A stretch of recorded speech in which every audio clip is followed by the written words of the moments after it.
Halo semua, balik lagi ke rekomendasi mingguan. Kita perhatiin pergerakan IHSG minggu ini cenderung masih ke arah sideways. Jadi resisten yang daerah sini ini masih lumayan kuat ya. Dimana kita melihat resisten daerah sini ternyata masih belum berhasil di break. Kemarin sempat coba berhasil, cuma hari Kamis koreksi. Jumat koreksi sentuh ke support di level 6819. Dan setelah itu mantul lagi di closing ada penarikan yang lumayan bagus.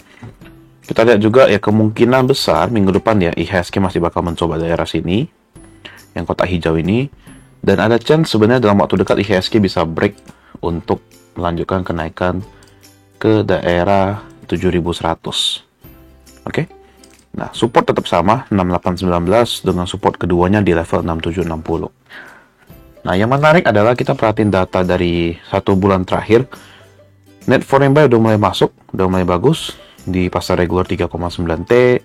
1 minggu terakhir juga 2,12 T. Jadi sebenarnya lumayan bagus. Ini sebuah pertanda yang lumayan baik bahwa kemungkinan besar nih kita melihat asing-asing kita nih udah mulai masuk ke market kita. Oke. Hari Jumat juga sama, walaupun IHSG koreksi sempat ada penarikan ke atas. Kita perhatiin juga IHSG atau market kita secara overall masih dibeli oleh asing sebanyak 567 miliar. Gitu. Oke. Kita lihat juga minggu depan ada berita apa yang penting. Yang pertama, hari Selasa ada pengumuman inflasi dengan ekspektasi atau forecast dari konsensus adalah penurunan ke level 6,2 dan forecast 6,3. Yang berarti ada kemungkinan ini bakal berada di level 6,2 atau 6,3. Paling rendah pun di level 6%. Worst case, dia sama kayak sebelumnya yaitu 6,5%. Jadi best skenario 6%, worst skenario 6,5%. Yang normal tuh di level 62 sampai 63. Oke, itu yang pertama. Yang kedua, kita melihat pada tanggal 16 Februari pengumuman interest rate di Indonesia, apakah masih bakal naik atau bakal stagnan, yang kemungkinan besar bakal bertahan di 5,75% dan kemungkinan terbaik di level 6%. Kalau turun sih udah nggak mungkin. Cuma kalau naik ke 6%, berarti kan rupiah kita bisa makin menguat lagi. Gitu. Oke, maka dari itu ini juga tanggal yang penting bisa kita perhatiin untuk pengumuman atau keputusan dari suku bunga kita. Sisanya sampai hari Jumat ya nggak ada sesuatu yang spesial, hanya pidato-pidato, ekspor impor, dan sisanya ya biasa-biasa aja. Harga komoditas, kita melihat pergerakan harga koper ada sedikit koreksi kemarin di kurang 2%, minus 2%. Dengan pergerakan 1 minggu terakhir kita lihat perhatiin lebih cenderung ke arah sideways untuk 1 minggu terakhir di koper. Oke, minyak oil ada kenaikan 2%. Terus juga nikel koreksi terus 5%. Jadi kalau kalian nonton market outlook, ada kendala, gue ada bilang di sana. Kendala dari nikel yaitu kendala dari oversupply. Nah, balik lagi, sesuatu yang oversupply dengan demand yang biasa aja, itu kan biasanya lebih menghasilkan atau lebih memberitahu bahwa kondisi sekarang tuh sebenarnya market kita ini belum terlalu fokus sama dengan yang namanya nikel. Karena kalau nikel oversupply itu berarti kan masih banyak banget nikel yang berada di sini, dan itu bukan sebuah komoditas yang menarik gitu. Oke. Untuk harga batu bara sendiri ada rebound dalam beberapa hari terakhir. Ya, makanya saham-saham batu bara sih udah mulai gap up kemarin, mulai menunjukkan sebuah hal yang lumayan menarik di harga batu bara. Oke, kita review dulu untuk mingguan dari minggu lalu ya. Yang pertama ada saham ADHI. Nah, ADHI sendiri entry kemarin di level 480 sampai 498, di mana hari Senin kita dapat entry-nya, cuma ya ternyata dari market yang masih koreksi, ADHI masih belum cukup untuk kuat untuk naik. Harga terakhir closing ada di level 478. Ya, ada level 478, sedangkan sell kita di 476. Ya, masih bisa di hold. Dengan keterangan sekarang, kita masih bisa hold dengan menjaga level agak swing ke bawah di level 472. Oke. Jadi yang masih punya posisi bisa di hold terlebih dahulu atau bisa memutuskan untuk CL terlebih dahulu dengan anggapan kalau misalnya nanti rebound baru dikejar lagi atau tunggu di support di bawah 472 atau bahkan di 462. Oke, yang rutin ikut mingguan, untuk hanya trading mingguan doang, bisa ikutin trading plan seperti ini. Oke, yang kedua ada BBRI. Nah, BBRI di tengah market yang koreksi, ternyata banking kita masih kuat, asing kita masih masuk ke bank. Hari Senin kita bisa dapat entry di low 4680 ya. Lumayan, dan closing terakhir ada di level 4860. Jadi masih floating profit, kita dengan posisi sekarang masih bisa di hold.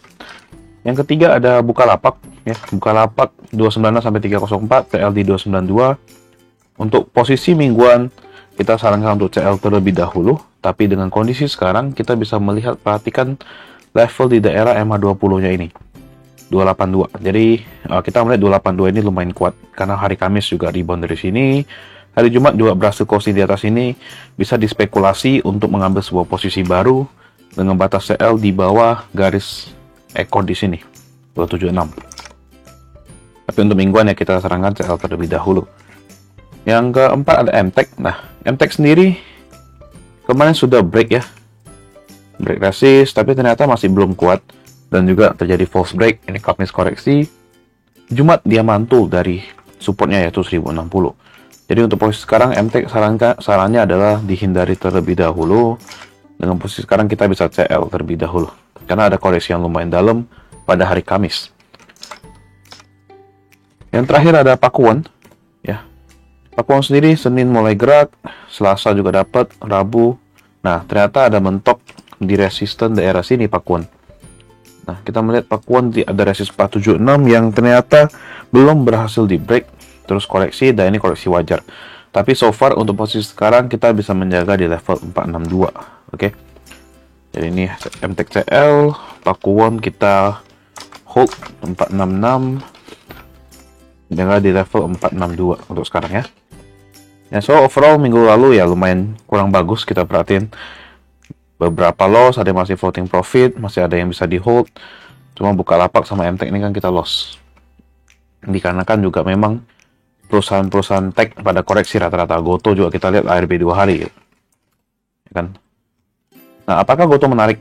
Goto menarik ketika ARB-nya buka. Jadi ya untuk posisi sekarang dipantau aja, wait and see. Kalau misalnya nanti Goto ARB-nya buka, kita bisa mengambil posisi untuk entry. Untuk posisi sekarang support di level 97. Sedangkan kalau besok anggapannya ARB ya mungkin bakal menyentuh di level 98.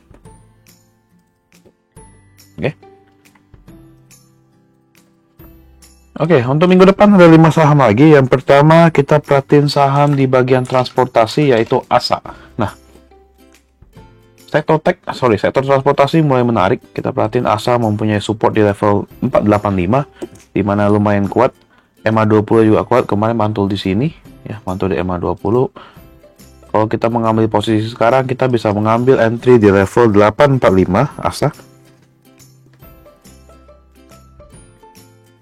Asal di level 845 sampai dengan 885, CL di level 835. Oke. TP1 kita enter di sini 930 dan TP2 di 9, ini boleh nih 960. Oke, 930 dan juga 960. Nah, yang kedua saham berbasis gas ya. Kalau kalian kenal, harusnya kalian tahu, harusnya gue lumayan suka sama saham ini biasanya. Teman, kalau gue selalu bilang, kalau mau main Agi, hatinya harus kuat. Kenapa hatinya harus kuat? Agi itu cenderung kalau naik kenceng, kalau turun liar. Nah, cuma kita melihat posisi sekarang, Agi itu ya lumayan menarik nih, bikin higher high, break resistant. Jadi kita bisa mengambil sebuah posisi dengan entry di level 2040 sampai 2160. CL 2030 aja. Karena kan ini risknya lumayan gede, 2030. Ya, 6%. TP1 kita enter di high sini. Ini daerah resisten baru soalnya. Ya. 2290 dan TP2 kita enter di 2350. 2290, 2350. Oke. Yang ketiga ada Bakri and Bros BNBR. Nah, yang kita lihat menarik dari BNBR adalah ini pergerakannya sideways ya BNBR. Cuman kalau kita perbesar lagi, ini sebenarnya ada sebuah divergence yang terbentuk di mana kita melihat ini sahamnya sideways, tapi dari MACD yang mulai momentumnya udah mulai naik. Jadi sebenarnya lumayan menarik. Oke. Setelah short term ya, kita melihat ini ada resistance kuat daerah sini. Cuma dengan volume yang lumayan bagus, hari Jumat ada kemungkinan bisa di break. Jadi untuk BNBR kita mengambil dua posisi. Yang pertama antara kita tunggu di level agak bawah ya, yaitu di level 70 sampai 73. Dengan kita CL di 69. Kalau kalian mau main swing panjang, jaga di level 66. Karena 66-nya lumayan kuat nih, kita perhatiin berapa kali mantul di sini. Oke, itu opsi pertama, entry 70 sampai 73. Dengan anggapan kalau sampai ke 73 kita dapat TP1 kita set di sini 676 dan TP2 di 79. Atau opsi kedua adalah buy on breakout jika BNBR close di atas 76 ya, opsi kedua. Jadi kalau close 176 kalian bisa HK ya. Level jaga otomatis kita menjaga, kita lihat support terakhir kita bisa jaga di level 74 ya. Jaga di 74. TP1 kita enter di sini 81 dan TP2 kita enter di 86. Oke, 81 atau 86. Itu kondisi buy on breakout. Jadi ada dua opsi nih. Anggapan besok nggak koreksi nih, BNBR langsung naik. Terus close-nya di atas 76. Ya udah dihajar aja. Oke. Kalau kita perhatiin sini ada sebuah double bottom bahkan triple bottom ya. Tapi kalau kita potong dari daerah sini aja, ini kan cenderung ke double bottom. Ya, berarti dengan target anggapan double bottomnya berhasil, targetnya dari sini ke sini, pindah ke atas, ya sama di TP286. Yang keempat, saham berbasis semen. Kita perhatiin saham-saham semen lumayan bagus, lumayan menarik ya. Kalau kita lihat secara weekly aja, semen ini menarik karena dia udah break resistance 10475 ya. Di daily saham semen cenderung menjadi sebuah uptrend. Jadi kalau kita gambar sebuah garisnya, oke, dari low ke high, high low, ini bentuk higher high. Nah, jadi kalau normalnya kalian jaga di sini, karena jangan sampai dia bentuk yang namanya lower low, oke. Nah, cuma jaga di sini kan lumayan jauh nih untuk kita satu mingguan. Kalau koreksi ke sini kan sekitar 7%. Maka dari itu kita cari yang opsinya lebih kecil, di mana supportnya ini kita harus ganti ke sini 10975. Oke. Kita entry AGI di level 11, AGI lagi. INTP di level 11.000 sampai dengan 11.475 dengan target dengan CL di level 10.850. TP1 kita enter di sini resistance 12.000 dan TP2 di 12.500. Oke. Nah, yang berbahaya dari INTP adalah kalau harga call mulai rebound lagi, karena biasa kalau mulai rebound kita perhatiin ya kan salah satu lawan dari call adalah INTP atau semen-semenan ya. Terakhir ada WIRG. Ini sebenarnya gue spekulasi dengan situasi kita melihat ya secara tren ini masih bagus ya. Dari low ya bentuk high, terus ini higher low, atau mau lebih tebal sih langsung high-nya ke sini. Oke. Terus dia bentuk lower low. Dari sini high. Nah, terus dia bentuk higher low sekarang. Yang penting jangan sampai break di sini. Karena ini garis trendline-nya. Baru ntar bentuk higher high lagi. Nah, berarti terutama yang harus dijaga ada di level sini. 160. Oke, jangan sampai WIRG close di bawah 160. Nah, spekulasinya begini. Jangan buru-buru entry di pagi hari.